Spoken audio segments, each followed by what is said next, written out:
I think it was this gentleman. Yes, sir.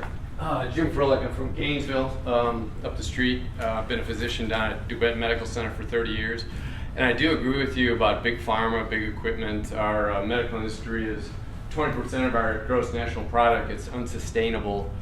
I think you're getting to the point that every U.S. citizen is entitled to basic health care. I completely agree with that. We're the richest nation in the history of the world. That's a comment. The question is, on women's rights, I am all in favor of women's rights. As someone who's very involved and consumed with full informed consent, I'd like to know your stance on a full informed consent for the abortion procedure as a surgical procedure that covers not only, the crisis, but also the potential physical and psychological harm to the women. And then, we're dealing with genetics, we're dealing with a developing human being. Obviously, it's a bit injurious to that person too. So that would be my question. And are you speaking of informed consent when it comes to whether or not the woman receives an abortion, or? Correct. Yeah, the informed consent for a medical procedure, whether it be the surgical procedure or the chemical procedure. That's tough, especially in cases where the woman is unconscious and where the pregnancy may be a threat to her life. Is that what you're referring to? The great majority, 99% of women have an opportunity to, evaluate and have informed consent. The basis is to be informed before the procedure, so therefore you're not unconscious. I'm for that for every procedure, but I don't think we should do it just for abortions. I think we should do that for every procedure, right? It's done. It is another, and I think we should do that for abortion as well. I mean, there are risks. I did read a study, and you can correct me if I'm wrong, I think it's safer to have an abortion now than it is to have a tonsillectomy, if I'm not mistaken. The statistics are pretty good on this, but there is risk, and they should be informed of that risk for whether it's a tonsillectomy or an abortion. I completely agree that they should be fully informed about the risks. Did I answer your question? I'm sorry, I wanted to clarify. I was just kind of exploring the issue with you there. Yeah, sure. Next. Does anybody know who's next? I need somebody can somebody keep track of who's next for me, because she's next. Yes, ma'am. Hi. So since the beginning of our country, we've kind of had a bipartisan divide. And more recently, we've seen the leading party kind of bulldoze the minority party. How would you work to find middle ground while still holding your views? That's good. I think that one middle ground we can start with, the problem is this. There's a problem with talking about middle ground. Because with the people marching at Charlottesville, the Nazis, there's no middle ground between I love all people equally and every person of every race has equal rights. And should some races be excluded? Like, instead of just the white race, should we allow whites and maybe Latinos? There's no middle ground with certain people. I have no middle ground with the idea that we have to cage children right now. We're paying $750 a day because we've mistaken cruelty and brutality for security down at the border. We have ripped children away from their parents right now. There is no middle ground between that. So I stand against that. And the people involved in that who went and took babies away from their parents, if you haven't listened to the tapes, you need to listen to it. One of the ICE agents said, oh, look, all we need is an orchestra, in front of a group of weeping 7, 8-year-old children crying for their moms and dads after crossing the desert in the dark.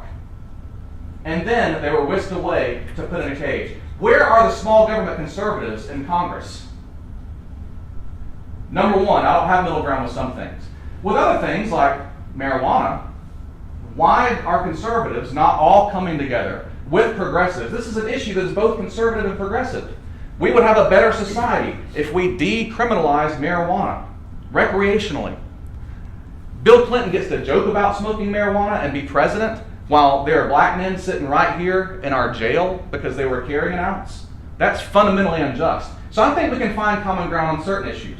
However, my closing comment is this. Until we get the greed and the corruption out of Washington, we will never find common ground. I'm not going to find common ground with Aflac or with Raytheon. Raytheon, by the way, who was dictating. You remember when Eisenhower, long ago, when there was an actual conservative Republican who said, not a hippie, by the way. Eisenhower was no hippie. He left with a dire warning. Does everybody remember his warning? military-industrial complex, and you cannot tell me right now that the military-industrial complex is not dictating our foreign policy, depending on their budgets. So we have got to actually look at conservatives and say, you want to increase the military budget every year, no matter what the situation is? I disagree with that. So we're going to have to fix the corruption before we can do that. So campaign finance reform is one way to do it. I believe that private people and corporations shouldn't be able to give money to politicians. I think that it should be modest, federally funded. They're public positions. Why do we allow private money to influence campaigns? It would be cheap, and I think, but anyway, we'll go on to that later, but I think we're going to have to stop the corruption before we can reach bipartisanship. Yes, sir? You've spoken a little bit about the Constitution. Mm-hmm. What do you believe the role of government is in life? That's a good question. Part of the Constitution is certainly to restrain government, hypothetically. Although we had a constitution on paper when the Japanese were rounded up on the basis of their race. One of the parts of the Constitution allows for the president to have way too much control, in my opinion, in what they consider a national emergency, which is the justification, by the way, for rounding up Japanese people in the internment. By the way, by a man that I admire in many respects, but wearing that progressive mask, doing some good things for workers and everything else, he also put Japanese people in prison, just as bad or maybe even worse than what Trump has done, right? I believe that the executive branch has become too powerful. I think that Congress has to take back its power of making war. I think that it's easier to hold local congressmen accountable for sending people to war than it is the executive branch. I don't think they're transparent enough. I think the secret services and the CIA and the NSA are far too powerful and they're not elected officials, but they have a lot more power often than actual elected officials do. So I think that we've got to bring balance back to our institutions. We've got to have Congress that holds the executive branch to account. I was horrified when President Obama was in office. You know, I'm an actual progressive. I actually believe we shouldn't be dropping bombs on weddings in Afghanistan. Call me radical. But I saw very few Democratic congressmen holding Barack Obama accountable for his crimes against humanity. And the same way that I see very few conservative so-called congressmen holding Donald Trump accountable for his crimes against humanity. So I think we've got to actually have a balance of powers. I think the Supreme Court is too powerful. I would consider amendments that would maybe make term limits for the Supreme Court, or possibly having a larger bench. I don't think that we should have these dramatic showdowns every time one person is selected. I think that we need to somehow make it so that that court is not so powerful as it is. It needs to be equal among all three branches. That'd be a novel concept in 2018, but I think that's how I feel about that. I hope I answered your question. Okay. I think she's been waiting for a while. What do you suppose we do about terrorism? Because if we just don't do anything back to them when they do stuff to us, they're just going to be like, oh, we can do whatever we want. So we have to do something. Well, we have to do something, but we don't have to invade an entire country. I think that if MS-13 crossed over from Mexico and killed somebody, right, an MS-13 gang, it would be illogical, absurd, wasteful, and actually immoral to invade all of Mexico and tear it down. We knew, by the way, George W. Bush knew, before 9/11 happened, he got a memo. This is not a conspiracy theory. He got a memo that said, terrorists determined to strike, training to fly planes in New York City. We already knew everything that we needed to know to stop it. I don't think that he stopped it intentionally. I think George W. Bush did very few things intentionally. But when he was read this report, he said, let's see, excuse me, I'll have to cuss in front of me because he said, oh, you've covered your ass, buddy. That's what he told the intelligence agency. It's not like we didn't have the power to fight terrorism before. What they did was, now, on 9/11, you have people like firemen charging into danger to save Americans. That's the truest American spirit. But behind the scenes, you had politicians working, including Democrats, who almost unanimously voted for something called the Patriot Act, which I think is one of the worst things that has ever been voted into existence. And one of the reasons why Hillary lost, by the way, was because of her support for the War on Terror and the Patriot Act. So politicians are always scheming for one thing: power. They want to keep their power. They want to get power. And so I think we've got to be very careful and look at every proposal and realize that politicians aren't coming out here and proposing things like the Patriot Act or the authorization of use of military force, which I think needs to be rescinded. We have tools at our disposal already to spy on foreign terrorists.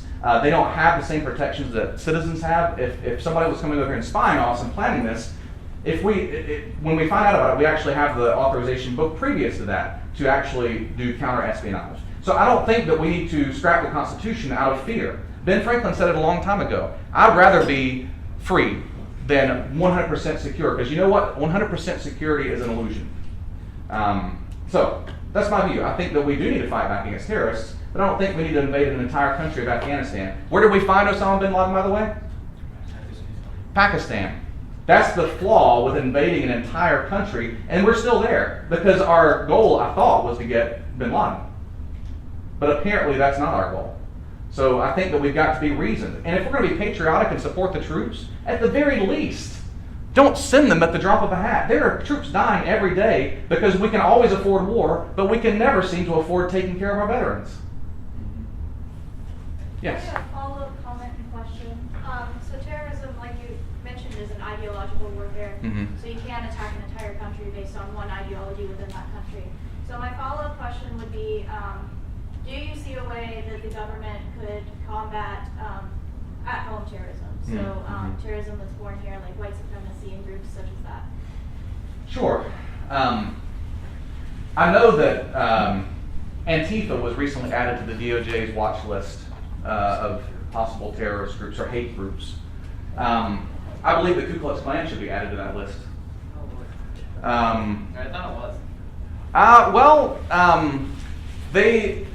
They've infiltrated already Antifa to a great extent. I don't think that the KKK, though, and the Antifa are on equal grounds. But even if you are a member of the KKK, even if you're a member of Antifa, I still believe that nobody ever loses their constitutional rights to due process.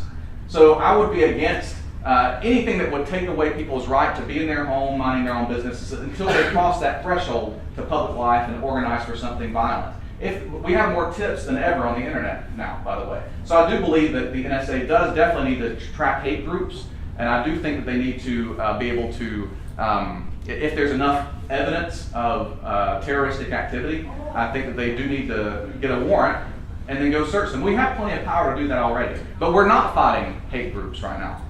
We are not fighting hate groups right now. Hate groups have grown in this country. You are much more likely, by the way, to die today as an American from a white nationalist than you are from foreign Muslim terrorists. Much more likely. That's statistically true. You're also more likely to die, by the way, from falling out of bed than from dying from a terrorist. So we need to keep this in proportion, don't we? Using terrorism as this constant buzz, right? You are more likely to die from a cow. I'm not joking. More people die from cows every year in America than terrorists. So maybe we need to craft our national policy based on our greatest threats. And by the way, you are far more likely to die from untreated diabetes or from a heart attack or cancer that you couldn't afford to cure than you are from a terrorist.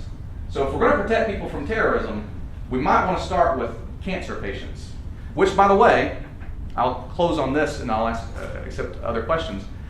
The Trump administration just moved funding from cancer research, from FEMA, from HIV and AIDS prevention, over to, guess what, caging kids. So I think we need to fight actual threats and not amplify. Because look, terrorism, if we amplify it, wins. That's what they want to happen. I don't think we need to do that. I don't know who's next, but I got a young man back in the back. Yes, sir. What's your standpoint or thoughts and opinions on the welfare and drug abuse that we face in our country, but more so in our own state? Drug abuse and welfare? Yeah, and welfare abuse. I would be glad to make it fair. I've noticed that politicians always pass laws for other people and not for themselves. If we want to make a drug test for poor people receiving welfare because they're receiving federal money, let's go ahead and make it for the politicians too. Can we do that?